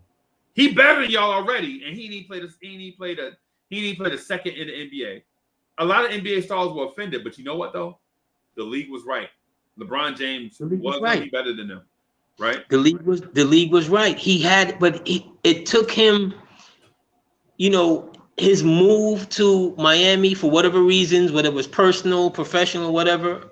You have to learn from other guys how to win. Right. When they lost to Orlando that year, when he hits the big shot, I think was that in game 3, game 4, I can't remember which one, but they had no business losing to Orlando that year. No, they had no business. Orlando would play the Lakers and come on. They got mollywopped, and Orlando had a nice little team, right? Yeah. But they had no business losing to Orlando that year. No, they ain't had no business losing to Orlando, bro. Just did. He was having these hiccups and second guessing himself. The biggest second guessing is when he gets to Miami that first year, and they're playing Dallas, and he's totally psyching himself out. Right. To where they throw JJ Barrera on him. Yeah. In the fourth quarter. And I'm like, dude, JJ Barrera is 5'7" tall. Maybe. Like, the coach is literally telling you, I don't respect you. Yep. Okay? You're fugazi. What you have there is a facade. I'm going to psych you out, and I'm going to throw this 5'7" guy against you. Right. And keep him there. This ain't a mismatch that happened in a pick and roll situation. No. This dude walked over to you. On purpose. You're not shooting. You're not looking at the rim. You're not being aggressive. So you know what? We're going to put our worst defender on you. Right. You're one of the greatest players to ever play this game. And you're so psyched out, you don't even realize that's J.J. Barrera. Yeah. No disrespect to J.J. Barrera, but that's J.J. Barrera. Right. Right. You know, when I used to get into, and maybe we could touch on this a little bit, into the LeBron and Michael conversation. And as far as GOAT, whatever, I said, here's the difference. And it's not even just about Mike's mentality. Right. It's his style of the game. And for those of you who've never seen this particular play, you can YouTube it. Mike is about to be on the break, and he's playing, I think, against Charlotte. And Kelly Tripucka had gotten, when they did the whole expansion draft, and he ends up in Charlotte. Yeah. And Mike looks at Kelly Tripucka like how a lion would look at a wounded deer. And it was like, dude, I'm not going to allow you to do anything else, but you're going to get this. You're going to get this absolutely throwdown, and you can't do anything about it. I'm not passing to Scotty for the better shot. I'm not doing none of that. I'm going to abuse you. Okay? Way too many times in his career, it was always, well, I made the best basketball play. There's just sometimes when you're the guy, you're the guy. Right. You see? And I liken it to Magic against Boston. If you see the play where he hits that hook shot, Kareem is wide open under the rim. Yep. 99.9% of the time, the Magic Johnson I grew and knew and loved would have made that pass. Yep. But his legacy was on the line because he was Tragic Johnson the last time they met. Yes. And he had to take that. It was like, nah, Cap. I know who you are. You Kareem. But you can see Kareem, he rolls, and Kareem is like this, and Magic can't even see him because you got the nerve to come off this screen and roll, and you, Mikhail, you trying to guard me? Right. Nah, I'm taking you. Bro. And like I said, 99.9% of the times, he makes that pass to Kareem. Kareem would have dunked it, laid it up, whatever. Right. Game would have been what the game was going to be, but he needed that for his psyche. And way too many times, like I said, in the correlation with LeBron and Mike, he had too many of those where it's like, I made the right basketball play. No, my guy. Sometimes the right basketball play has to end with you. Right. And I ain't gonna lie to you, bro. It's that era had James Worthless and Tragic Johnson. Remember James Worthless? Yeah. Call him James Worthless. You remember he threw, bro. They put ML Carr in the game at the end of the game for defense, for defense, right? Because he wasn't a good player. He was just a hustle, energy guy. He was, the defensive guy, a lot of energy. But that Joker would talk. You would think ML Carr was the best player in the NBA the way he trash talked everybody, right? No. He was loud and obnoxious. He would talk, and you see ML Carr on interviews, and I'm like, why would the Knicks have Theo Pinson talking in an interview? That's kind of like what ML Carr was. Yeah. ML in front of Gerald Henderson. Yeah. ML Carr wasn't gonna play in front of Jerry Seasting or Jim Paxson. You know what I'm saying? Come on, ML Carr. But James Worthy, the Celtics were down, and they threw ML Carr out there. I guess Casey Jones was like, what the hell? What else we got to lose? So he threw ML Carr out there. James Worthy. Yeah. She gets the ball and chokes and throws the ball directly into the Celtics across ML Carr's chest. And you like, Worthy, what are you doing? Of everybody out here, you're gonna have. You remember when Sleepy Floyd came down and threw the pass to the dude from North Carolina? Yeah. You remember that? You like, what are you doing? James Worthy is getting trapped in the backcourt. Magic and Byron Scott are running back down as fast as they can. And he just looped and he just lollipopped it up in the air. And Mel Crawford. Gerald Henderson came from out of, but Riley says that was his fault. I've heard Riley talk about that. He said that was his fault. Okay.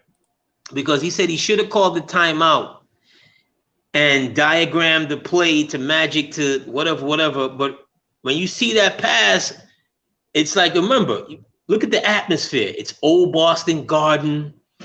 It's 20,000 people, 20,000, every single one of them. The air conditioner broke.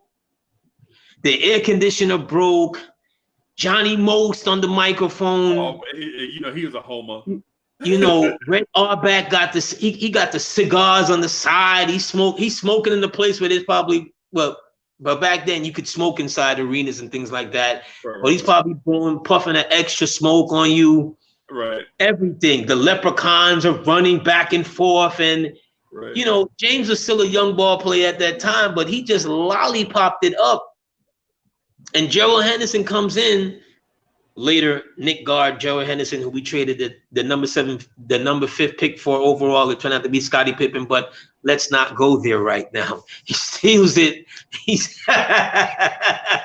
Bro, I'm so frustrated. As soon as you said it, as soon as you started, I was like, man. Boy, come on, man. Here's a Knick history, a quiz. Like, who was the general manager at that time that made that trade? Man, They had a guy at the time. I think he might have lasted like 6 months. He might have been like Ed Tapscott. His last name was Sterling. And he was the one that he thought that Gerald Henderson was still Gerald Henderson from 1982 to 1984. Right. And he makes that trade. And yeah. Bro, I'm so frustrated, man, with that.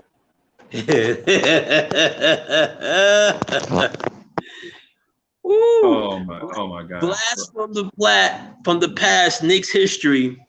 A general manager, yes. I can't remember what was his first name, but I know his last name was Sterling. And like I said, he only lasted but so long. Yeah. But we had, to peer back to the Knicks and so forth. We've had a lot of that within our history when the moment it's too big for you because you just can't remember when Uncle Ray couldn't bring the ball up against Boston. Oh my God. When literally Carmelo had to do everything. Yeah. Carmelo damn near inbound the ball to himself. Basically. And this is Ray Jason Terry killed, man. Oh my God. Yeah, this is Ray Felton, who you would think he wouldn't be nervous in that kind of situation because Ray Felt was on Carolina. He won a college championship at Carolina. He'd been in situations like that, but literally Carmelo had to almost inbound the ball himself, bring it up over the 3-point line, take a 3-point shot, get the rebound. These are some of the things that us as Knicks fans, when we kick Melo's back in, go back and watch that game when the Knicks almost blew a 26 fourth quarter lead against Boston in the Fleet Mac Center or some crap like that. Yeah, something crazy. So yeah, we've got moments like that, but I thought about this after our conversation this morning when you called me, and even before that. About a guy and a name that I think he may deserve a whole show dedicated to him and his tenure in Knick uniform, and he's one Stephon Marbury. Oh, and wow. I said, at some point in time, we have to chop up Stephon Marbury's Knick legacy and overall NBA and basketball, international basketball legacy, and so forth. And,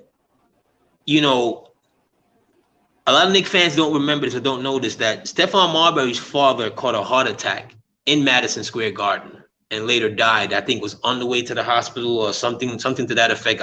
If I'm mistaken of the total details. But when we got him here, at 26, 25, 26 years old, I thought it was going to work out. I thought it was going to be, that point guard that we have been lusting for since however how long, since Strickland, since Mark Jackson, since Frazier. Right. And I've never seen anything go so bad so fast ever. Right. And you know what? And it was because the timing wasn't right. It wasn't because he was a bad player. The timing just wasn't right for it. Because we were in a situation where the front office was a mess. The coaching situation was a mess. The fans wanted a winner, right? And it was just a mess. But you have a team you bring over, and at that time, Stephon Marbury was maybe top 12, top 15 ball player in the game. In the league, yeah.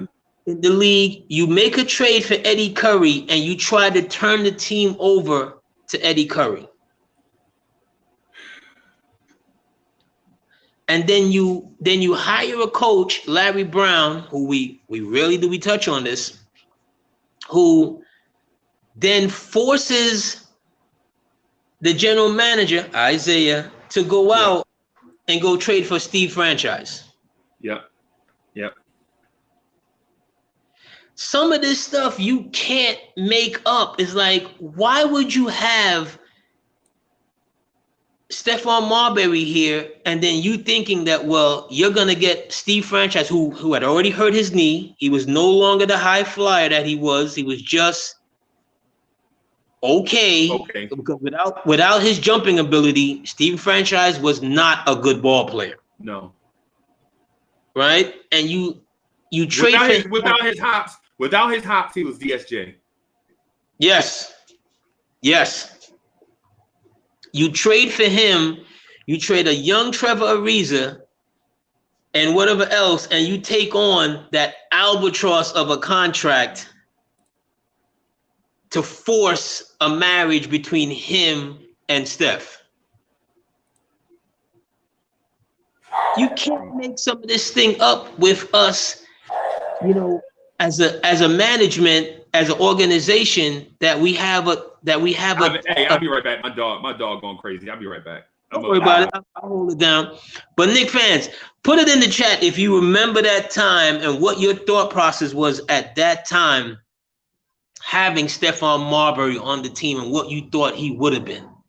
Because the timeline goes, we get Steph, we make the playoffs that year, and in that trade, we get Anthony Hardaway in his contract, and he was no longer the player that he once was. But we make the playoffs that first year, right? And then everything else goes downhill from there. And Steph is the poster boy of all that goes wrong. We finally bring in, we have geriatric Walsh after Isaiah. We bring in, he hires D'Antoni. D'Antoni decides that he's gonna make Chris Duhon into something instead of a Stephon Marbury, who literally was a top flight ball player for most of his career. You can't make this thing up. Some of the things that I talk about with Knick fans overall, or sports in general overall, is that we can never forget this. Relationships are everything. Whether someone likes you, it's a big part of why deals go on and why trades are made. Sometimes it has nothing to do with how that person can help you move on. Relationships are everything. Look at Steph's career from that moment, after that playoff moment against the Nets. It goes worse. He gets allegations against him in the whole Nuka Brown Sanders situation with Isaiah and Dolan in the Garden. From that point on, Eddie Curry, whatever they do with Eddie Curry, they get Zach Randolph. They never allow for Zach Randolph and Stephon Marbury to have a cohesive moments together. They bring in D'Antoni. Well, slightly before they They get Zach. They bring in D'Antoni. D'Antoni opts for Chris Duhon. His father passes away. They decide to bench him for what seemed like an eternity. Like, here's a guy that we got at age, 25, 26 years old. What sense did it make to break down an all-star ball player like that when he was more than serviceable in his position? See what I'm saying? These are the things that we've done, previously, and this is the OG station, so we're talking about, OG things that we hope that this management presently don't get into these kind of things when it's all about relationships. It's all about the CAA clients. It's all about, who you're friends with, and you're not making the most sound decisions basketball-wise just because he wasn't a former client of yours. You don't like him for this or that reason, whatever the locker room situations are. That situation with Stephon Marbury should have ended up better than that because he was a much better ball player than that. The Steph that eventually was on YouTube eating Vaseline is not the Steph that is revered in China. How come he couldn't have been revered here in a place, New York City, where he started his fame, where everything started in motion from Coney Island all the way up to where he was, one of the best products that this New York City has ever seen? So hit me in the chat. Give me your thoughts on the whole Steph situation and so forth while Freezie's coming back and so forth. And let's talk about that. Let's definitely review that because I really wanted to mention that, or wanted to talk about that, his whole tenure here, because I believe that it could have been better. It should have been better. And maybe when we look back at his legacy a little bit, we can understand a little bit like where it went and why it went sour. Freezie, thoughts? So, for one, I think the timing wasn't right. If I was Steph, I would have turned down the timing wasn't right. The Knicks were a grease fire and trying to rebuild on the fly, and you cannot rebuild on the fly. Not during that era. And during that era, you had to start from scratch, trade away all your bad contracts, get you a developmental coach, and then go on from there. Right? But we brought in Steph because we thought we had the pieces to contend for a playoff spot. Right? And while we did, they were not pieces that all fit together. You know what I mean? They were not pieces that fit. Because if you look at how the Minnesota Timberwolves rebuilt their team, they go Gugliotta, Garnett, Steph Marbury, and then the car kid, the dude that played shooting guard for them, right? Right. And so the only reason why their rebuild didn't come into fruition is because by the time they got Carr, they played one season, and Gugliotta left and signed as a free agent with the Phoenix Suns. And so that set them back a little teeny bit. But the Knicks, on the other hand, had a bunch of disjointed guys. They had talent. They were just disjointed. And then you bring Larry Brown? Next-Town Brown. Bro, Next-Town Brown, right. That was his nickname, Next-Town Brown. Yeah. Bro, you can't bring in Larry Brown in that situation. Even though Larry Brown was an excellent coach, you always had the feeling he had one foot out the door. Whether it's Indiana, San Antonio, the Knicks, the Sixers, Kansas, it don't matter. The Nets. Yeah. But he was flirting with you, the Knicks, and the previous year his team is in the finals. Right. And the previous year to that, he won a finals. What would make that legendary coach want to leave a team that's perennial getting to the finals or playing for the championship to come back home because it's a feel-good story? I remember when what had happened? He hurt his hip or something. They had to put him on a gurney to take him out of the garden. They had to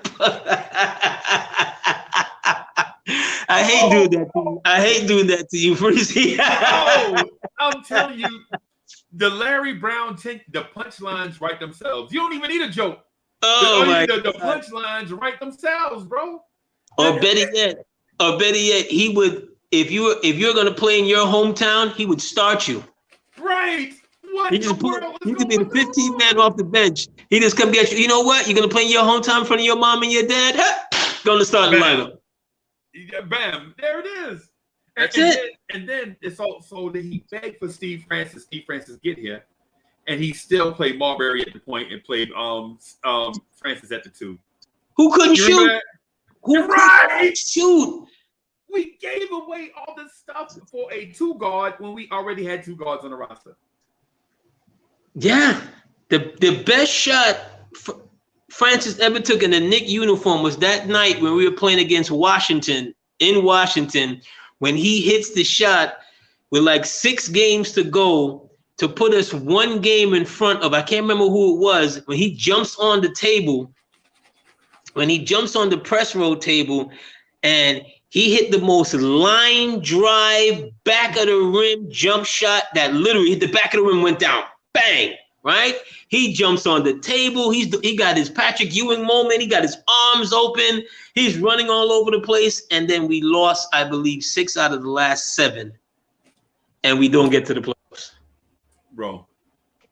You can't make these things up. You can't. I'm telling you, the punchlines write themselves with Knicks history, bro. Yeah. Yeah. You just can't.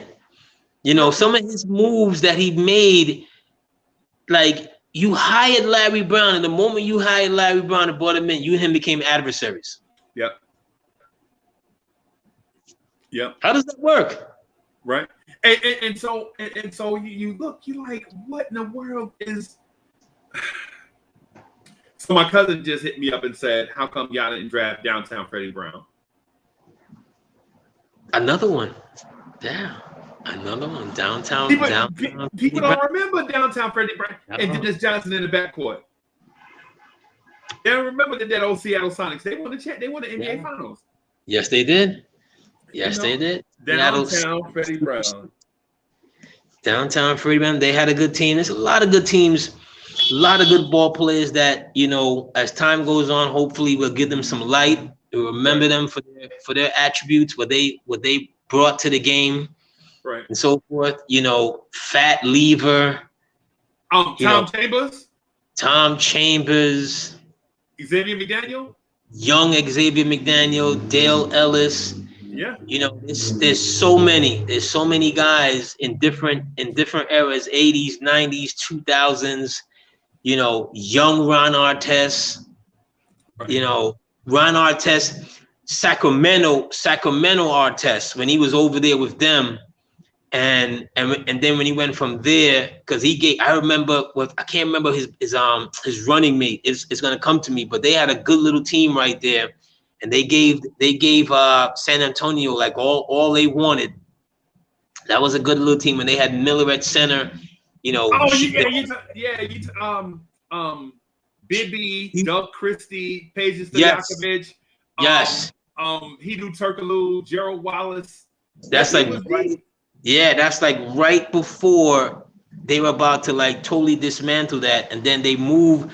I don't know if Sacramento. I don't know if he signed with Houston as a free agent, but something from Houston, and then him and Kobe had that infamous in the playoff game when Kobe hits him with the elbow to the throat, and they had to do everything to stop Artest with that. But by that time, he's Metta World Peace. Yeah. You know, here's another one of great NBA nicknames, Metta. Well, that's not even a nickname. That's his real name. That's his real name. Metta World Peace. Right. And if you've seen the documentary, The Quiet Storm, you can understand how he changed his name to Metta World Peace because, you know, he had some issues. He had a lot of issues. Yeah. You know, but he's another one. But to touch on some of us, you know, I mean, as we're creeping closer and closer to the training camp beginning, right. You know, I just want for us to maintain what we had last year and going forward and just continue to build build this team to finally to get us to a place where, you know, we're not the butt of jokes anymore. Right. You know what I mean? Like we're there perennial, because Phoenix did it. Look at Phoenix 2 years ago. Yeah. That's why I don't believe that we have to sit and wait. When I hear some Knicks fans talk, we got to wait 3 and 4 and 5 years and whatever. Like, look at Phoenix. Yeah, look at Phoenix, bro. Phoenix, DeAndre Ayton was being looked at as a possible bust. Right. I still don't think he's much, but they got the right piece here. Bringing CP3 finals. Yep. I think Phoenix was lucky. I think Phoenix was lucky that everybody's best player got hurt. Like LeBron was hurt with the Lakers. AD was hurt, right? Kawhi Leonard was hurt with the Clippers, and Jamal Murray was hurt with the Denver Nuggets. But you have to be in position to take advantage of that. Yeah, I agree. Now, I didn't say that they shouldn't have been there. I just said they got lucky. Mm-hmm. You know, they deserve to be. You know, they played hard. You know. Yes. But so we got about 10 minutes left, man, and I want to throw this thing. I just want to throw this thing out here. To see what you think. So we talked about certain players being left off of out of this fantasy draft, and I have the video uploading right now. So okay. The edited version will be up in about an hour. What I want to know is how do Knicks fans, and this is a Knicks channel, right? How do Knicks fans leave off players off this thing? Latrell Sprewell, Allen Houston are not drafted. Because we salivate, and even I do this sometimes. We salivate for other team stars. Allen Houston, though? Yeah, we salivate for other team stars. And that's a good question, Freezie, because you and I, we've gone over this, and as far as me star chasing, right? And other people, they'll get on here and they'll act as if like I'm the only one salivating for stars. Right. And look at your fantasy draft, right? So how many Knick players are on these people teams? How many Knicks players? 2? Two. Pat Ewing and Clyde Frasier. Clyde Frasier, and I heard somebody draft Bernard King. Oh, three players. But it could have been easily. It could have been 6. It could have been Bob McAdoo. People forget Bob McAdoo played for the Knicks. Allen Houston, Latrell Sprewell. I mean, come on. Yes. Come on, man. Earl Monroe was drafted, so it's 4. And when I was watching, I kept saying, "Well, who's going to draft Earl Monroe?" Yeah, he was drafted with the last pick of the second round. So he was drafted. So he was he might have been the second Knick drafted. Yeah, he was the second Knick drafted. Pat Ewing was drafted with the first pick of the second round, and Earl Pearl was drafted with the last pick of the second round. So let the record stand that I'm not the only one that salivates for stars. Earl Pearl Monroe was drafted before Clyde Frasier.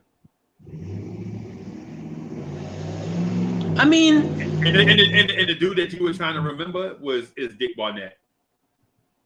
Yes, fallback baby, Nick Barnett, Doctor Nick Barnett. Yeah. Dr. Nick Barnett. Yes. And so the guys have been hitting me up saying that we should do it again. I'd like to. But what I want to do is do justice to this one first. So we can. Okay. I want to upload the video, the edited version. Yes. Introduce all the GMs that actually contributed to it. Have a conversation about this one, and then maybe later on do it again, and maybe bring in some other guys. Like I'd like to bring in CK2K and maybe Sim Russell from Nothing But Knicks. And some other guys and to do it also. I want to send the offer. Maybe see if Jonathan Macri wants to jump in. And then that way we can you know, have a solid 10 teams. Yeah, because GMs drafting 2 teams wasn't fair to the GMs, because if you could focus on one, bro, you know. Did what I'm anybody saying? draft David Robinson? Yes, I'll let you know. I'll let you know what David Robinson went. David Robinson went Control F. Robinson. David Robinson was drafted by Hadouken Sharon in the 3rd round. So his first 3 picks were Kobe Bryant, Larry Bird, David Robinson. Solid. I love Kobe to death. No question. Rest in paradise to that man. He's one of my very favorite ball players. But I can't draft Kobe over Magic. No, what are we doing? Draft Kobe over Magic. I just can't, because if this is a team game, who's the ultimate team player? It's Magic. And in big moments, bro, if you need a big moment, there's only one player that ever breathed breath in NBA history that's going to get you a miraculous play on when requested. Right? You can say, hey, Mike, we need 40 points in the second half, and MJ can go get you 40 points in the second half. But if you say, hey, Mike, we down by 2, and we need somebody to hit a 70-foot 3-pointer, Mike ain't doing that. If you remember, Magic Johnson hit a 85-foot shot when his team was down by 2 to rip the heart out of a team, bro. Yeah. They're like, no, don't give it to Magic. Don't let him get it. And Magic go take one way and go the other way. And Lawson just catches the ball, turn around and throw it. Yeah. And make it. Yeah. And those shots, they, to the average fan, they look like lucky shots, but they're not. Right. They call them Magic for a reason, bro.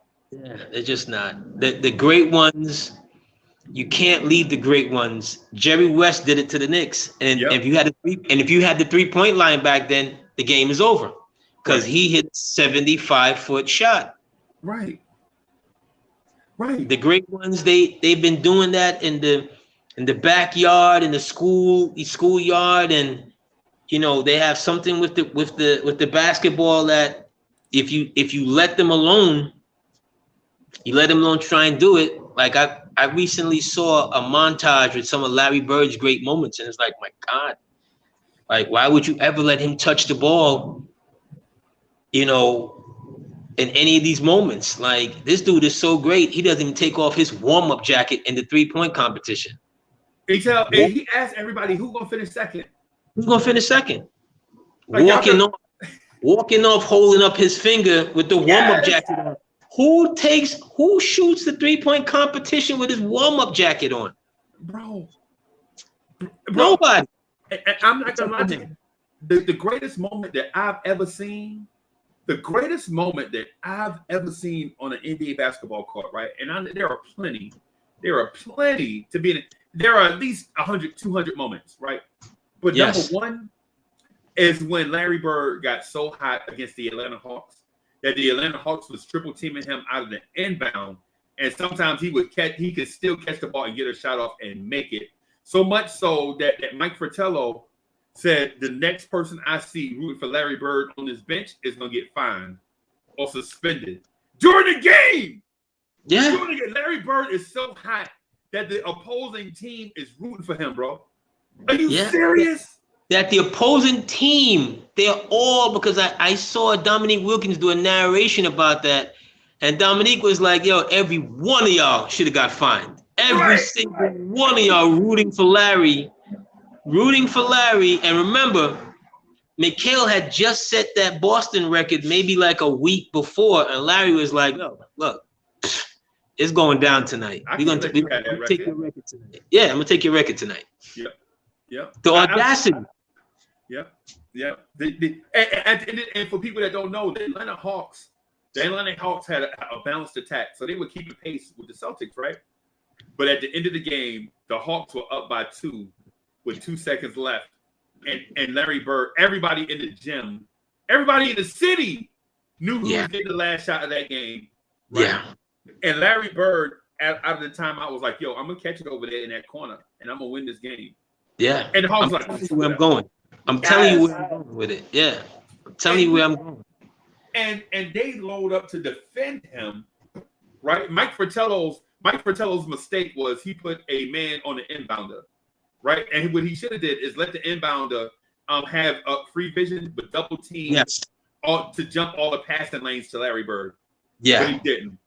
Yeah. Right? Larry Bird catches that ball in the corner, puts up the shot and walks off and says, I told y'all I was gonna win this game. Yep. And this is before the shot. I told you where I'm gonna catch it. I told you where I'm gonna catch it. I told you what I'm gonna do when I catch it. You can't make that up. And the great ones just do that. You know what I mean? It's like Jordan against Cleveland. Watch that, and that's a beautiful camera angle. Right. From the right there from behind the backboard. When you see that camera angle, right, the entire Cleveland team is running towards Jordan. Right. If he wanted to, how much time on the clock? 2 seconds, something like that. Yeah. He could have made a pass and given it to somebody else, but you know what? No. And they could have had a dunk. They could have had a dunk in that moment. Because remember, the play before, a lot of people don't remember the play before. Craig Elo inbounds the pass, gets it off, and like runs in from the inbound area. I think it was, I don't know if it was Hot Rod or was it Doherty, gives it back to him. He goes in for the layup, and they're up 1, I believe. Right, they're up 1, right? Right. Coming back down, that whole, and I remember telling him, I was like, yo, this guy's going to get the ball and he's going to win. Yeah. And I was, as a Knicks fan, I actually wanted Cleveland to lose because I thought we had a better chance against Chicago than Cleveland. You thought we had a better chance against Chicago? Yeah, because remember, those Cleveland teams, they were winning like 55 to 57 games like 2-3 years in a row. They had a very good team. I thought we matched up way better against Brad Sellers and those guys. I wasn't studying them. I was like, nah, they got Michael Jordan, but we got a better team. Back then we used to call them Michael and the Jordanaires. Remember that? He hit that shot, and I began to worry immediately. I was like, oh boy, we got home court advantage. Game 1, they take home court advantage away from us. Yeah. Man, these 2 hours go by so fast, bro.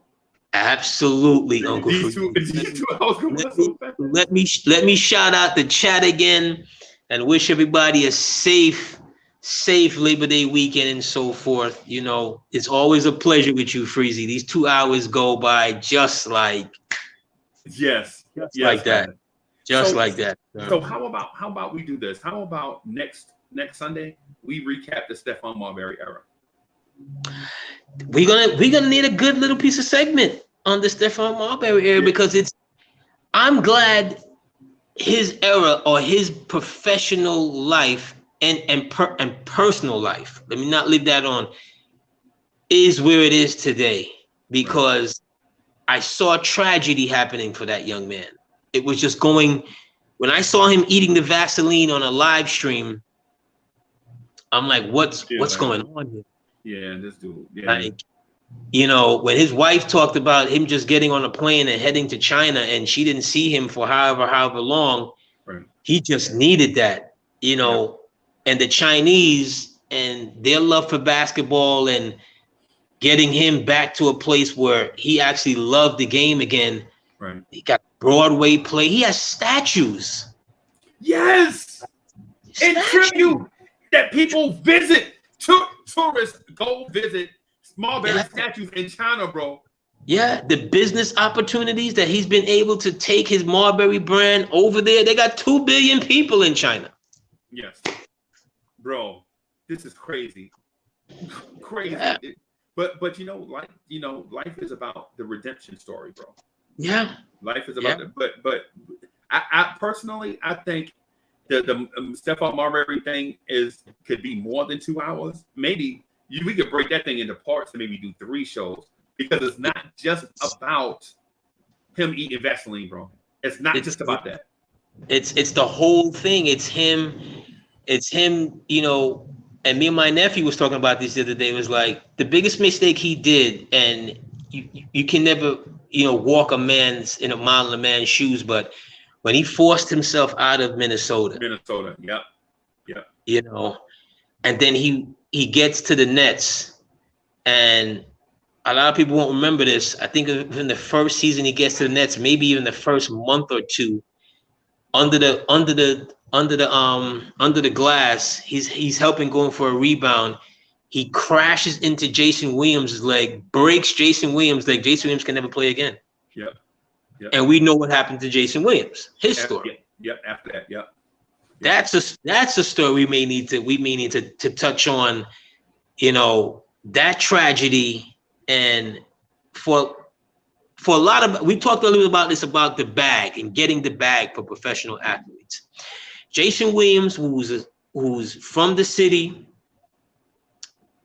tragedy in his early life with his sisters, goes to St. John's, was always kind of like a wild individual. Wanted the Knicks to draft him. Another one that Ed Tapscott just no. He was too wild, bro. That's the story behind Jason Williams. And he gets the bag. Now, mind you, Jason was meant to be on TV. Right. Was goofy. Talking about Christopher Williams. My man looked like Christopher Williams. Okay, but he was meant to be. He was light. He was funny. Yeah. He'll tell you some stories, anecdotes, but he has the bag. He's got one of his parties. He's playing around with a shotgun or whatever kind of gun he's playing around with, and shoots and kills his limo driver. Shoots through the wall by accident. Through the wall. Right. Through the wall, and his limo driver dies in result of this situation. Right. Because here you at a party, and you can only imagine when an NBA party is like, it's lit. Oh yeah. It's everything you want there. Girls, booze, drugs, whatever you want is probably there. Whatever's there, and you all of a sudden get the inkling, like, you know what? Let me go in the gun closet and go pull out my finest Smith & Wesson. Let me go pull out my Winchester. But bro, the thing that messed him up is the cover up. If they just call the police, be like, yo, we did such and such. I can't believe what just happened. And then there's like 500 people there. I'm like, so y'all didn't see him do this? Right. Yeah, that was the mistake was not just the thing, because mistakes and tragedies are gonna happen. And it's unfortunate. How do they explain this? Right. The bullet miraculously goes through the wall. A loaded gun. Who shot it? Right. And you're trying to cover this up. Yep. And that's where everything went sideways, and that's the reason why he got time for it. So so all he had to do was just be forthright. But it's one of those things we could probably talk about on another show too. Absolutely. This one right here though has been a pleasure. Always. Man, I keep wanting to say, I keep wanting to call you during the week and be like, man, maybe we should cut it to 90 minutes or an hour. And then every time I do it, I'm like, bro, I can go for another 2 hours. Yeah. You know what I'm saying? But we said 2 hours. 2 hours would be what it'll be, man. It's good. Yeah, hey, it's always love being on with you, Freezie. Yeah, man. Chill Rob will get back at some point. Yeah, his work schedule has been crazy. Get back. We holding it down. Yeah, you know what I mean? Knicks family, y'all know what it is. It's Knicks family for life. And for those who made your fantasy draft picks, please do not take offense to it. We just, we capping, we watching. Y'all know some of y'all was wrong. If you had to do it again, y'all would do it differently. But it is what it is, and we're gonna chop it up, Uncle Freezie. So Knicks family for life, Uncle Freezie. Stay safe out there, sir. All right. Have a good weekend. Same to you, sir. We'll see you next week. Yeah, man. Hey, peace, chat. Peace up. We got a video coming out, the edited version of the all-time NBA fantasy draft that'll be coming up in about 30 minutes or an hour or so. Y'all check that out. Me and AD are out of here. Y'all be peaceful. We'll holler at y'all later. Peace.